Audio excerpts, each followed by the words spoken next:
Goeiemôre. En vandag is ons by Hosea 6. Verkondig die woord, sê 2 Timoteus 4 vers 2. Hou aan, tydig en ontydig. Weerlê, bestraf, vermaan in alle lankmoedigheid en lering. Nou lees ons vandag dat Israel is onberouvol en daarom sê die Here, gaan ek my onttrek. Ons het dit laas keer aan die einde van Hosea 5 vers 15 gelees. Ek herhaal dit. Ek gaan my, sê die Here, in my woonplek terugtrek, totdat hulle skuld bely en vra na my wil. In hulle nood sal hulle my hulp kom vra, sê die Here. Ja, maar Israel bly nog God se volk, nê? Daarom kan die Here nie toelaat dat Israel vernietig word nie, volgens hoofstuk 11 vers 8 tot 9. Soos 'n verskeurde roofdier sal die Here hom terugtrek in sy woonplek, sodat die volk nog 'n kans kan kry om hom te bekeer en sy skuld te bely. Presies dieselfde hoe dit vandag met ons as Christene werk. Die nood sal hulle dwing om die Here op die regte manier te soek. Dis sien ons iets in vers 15, nê? Mense kan maar hardkoppig wees. Mense kan dink wat hulle wil, maar as God se hand stywer om ongehoorsaamheid te druk, sal jy verseker wees dat in jou nood wat God oor jou bring, dit jou sal dwing om God om hulp te vra. En dan net voordat ons Hosea 6 lees, laat my net gou sê wat God self daar in Deuteronomium 32 vers 39 vir ons sê en vir ons leer. Ek hoor daar in vers 39. Besef dit tog, ek is die Here, en naas my is daar geen ander God nie. Ek maak dood en ek gee lewe. Ek maak siek en ek maak gesond. Uit my mag word niemand bevry nie. Ja, en soos ons reg deur die Bybel sien, waarsku God ons steeds dat as iemand van God af wegdwaal, sal hy weer na God se hoofpad toe terugkom.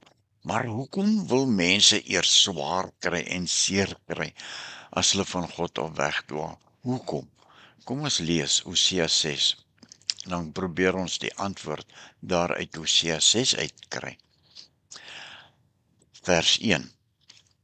Kom ons gaan terug na die Here, want hy het ons verskeur. Maar hy, die Here, sal ons weer gesond maak. Hy het ons geslaan, maar hy sal weer ons wonde verbind. Vers 2. Hy sal ons na 2 dae 'n nuwe lewe laat begin. Hy sal ons op die 3de dag weer krag gee, sodat ons in sy teenwoordigheid kan leef. En hierdie gedeelte bestaan uit 2 helftes.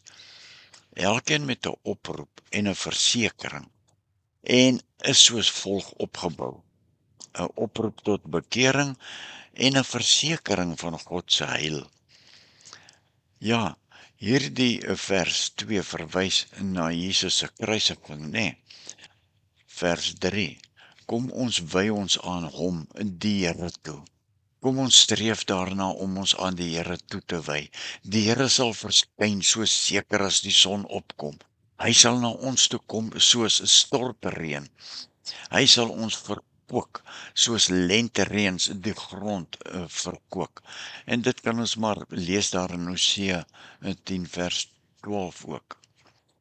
Nou, verder hoor ons in vers 3 net dat Hosea verseker vir Israel, as julle aan die Here toegewy is, as julle die Here ken, sal hy julle sekerlik nuut maak, soos die nuwe dag en soos die nuwe groei na die reën. Dit is so seker as wat die son opkom, sê vers 3 vir ons. So seker as wat die son opkom.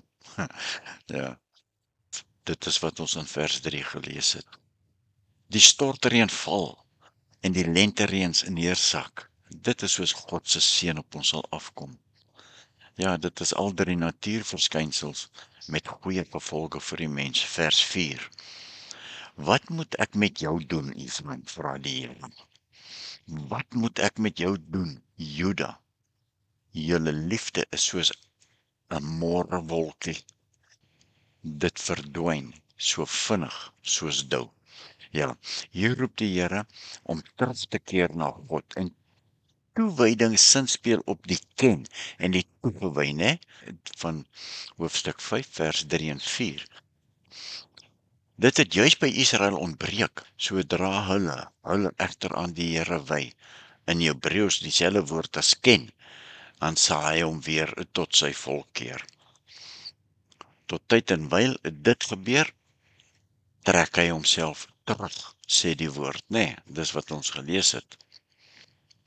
Julle geloof in my, die Here, julle God, is nes 'n môrewolk, het die Here gesê, soos dou in die oggend. Dit is nou daar, maar net nou verdwyn dit weer soos 'n warm somerson.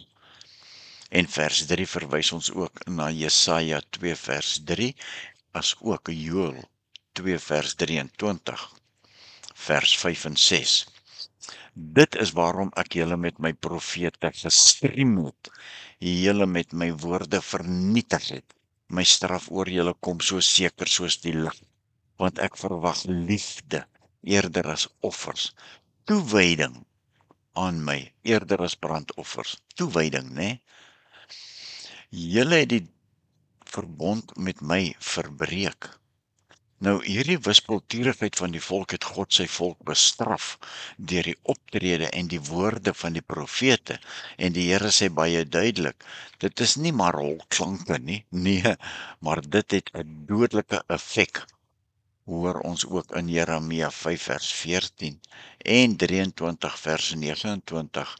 Maar tog meen Israel en baie Christene vandag nog, hulle kan God tevrede stel met formele godsdiens, met formele optredes, met formele gebede, soos die bring van offers en of net gou Sondag kerk toe gaan. Wie dink die mens vir wie lief hy? Mense met sulke uiterlike vertoon van pligspleging en godsdienstigheid is nie aanneemlik vir die Here nie. Dis wat hy vir Israel sê. Met julle optrede en julle pligpleging en julle godsdienstigheid, ek is nie tevrede met dit nie. God soek 'n bepaalde hartgesindheid, 'n geskeurde hart voor die kruis van Jesus Christus, toewyding, kennis wat van binne afkom en deurwerk na alle vlakke van 'n mens se lewe. En ons lees dit in die volgende gedeeltes ook. Julle kan dit gerus gaan lees. 1 Samuel 15:22, Jesaja 1:12 tot 17. Dit staan in Amos 5:21 tot 24, as ook in Micha 6 vers 6 tot 8. Ja, en dan natuurlik in Matteus 9 vers 13 en 12 vers 7. Deur so 'n toewyding aan God kan die aangekondigde straf nog afgekeer word. Daarom raai God ons aan om die Here se verbondsliefde te soek en hulle aan hom toe te wy te ken, omdat dit die kern is van die verhouding tussen God en die mens. En die uiterlike handeling, né, selfs die wat offers van 'n mens verg, is geen teken van jou verbondenheid aan God nie. Lees ons in Micha 6 vers 7 tot 8. Dis geen verbondenheid aan God nie, nee. Dit gaan om 'n innerlike hartgesindheid van toegeneentheid, loyaliteit en liefde wat eg en opreg is. Trou en 'n intieme toevertroue. Dit gaan dus nie om die gee van my besittings of my tyd nie, maar om die gee van myself. Vers 7 tot 11. Julle het weer die verbond met my verbreek, sê die Here, soos destyds by die dorp Adam. Daar was julle ontrou aan my. En Gilead is 'n dorp vol mense wat onreg doen, 'n plek met bloed bevlek. Die klomp priesters is niks anders as 'n rowerbende nie. Hulle pleeg moord op die Siegempad. Hulle tree soos skurke op. Ek het iets afstootliks in die koningshuis van Israel gesien, sê die Here, daar vind die hoerery van Efraim plaas. Daar word Israel verontreinig.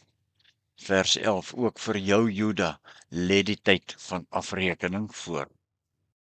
Nou, die eintlike siekte van Israel is egter nie die wonde van oorlog nie, nee, maar dat die volk die verbond verbreek het. Dit het alle terreine van die lewe geraak, vanaf die morele tot die politieke terrein. Want 'n mens se verhouding met God is 'n bepalende faktor vir jou alledaagse lewe. Gaan dinge daar verkeerd, dan beïnvloed dit die res van jou lewe. Dis nie duidelik wat by die 3 plekke Adam, Gilead en die Sichempad gebeur het nie. Moontliksins speel dit op iets soortgelyks, ja, aan die 50 man uit Gilead. Volgens 2 Konings 15 vers 25 vir Pekaia vermoor het. In ieder geval het die priesters mense, en daar was dit pelgrims, né, op pad na die Levitiese stad Sichem vermoor en beroof. Hoewel die Here nog bereid is om die verhouding met Israel te herstel, gaan hulle maar aan met die een oortreding na die ander, asof hy, die Here, ons heilige God, nie daarvan bewus is nie. Tot sover vir vandag, en volgende keer kyk ons na Hosea hoofstuk 7 en wat verder daar gebeur het. Dankie vir julle saam luister, saam lees, saam dink. Mag die Here julle ryklik seën. Seën, vrede en genade van God ons Vader, die Here Jesus Christus en die Heilige Gees. Amen.